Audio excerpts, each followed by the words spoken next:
Challenge ko si Carlos Yulo sa isang napakahirap na parkour skill.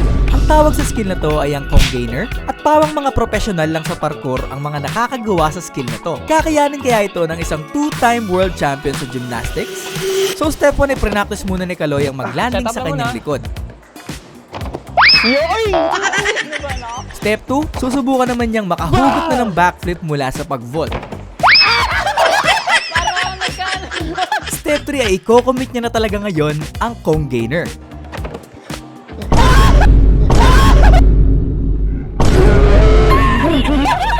Tumurok na ulo ko, kaya hindi na ako kinakabahan. So dito na siya nahihirapan at nabibitin talaga siya sa pag-ikot pero hindi siya sumuko at gusto daw talaga niyang makuha ang skill na to. Gusto ko magawa siya.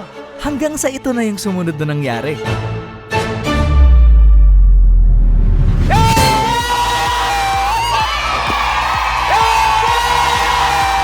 Grabe na ilanding niya ng maayos ang Kong Gainer at sobrang saya talaga namin pagkatapos.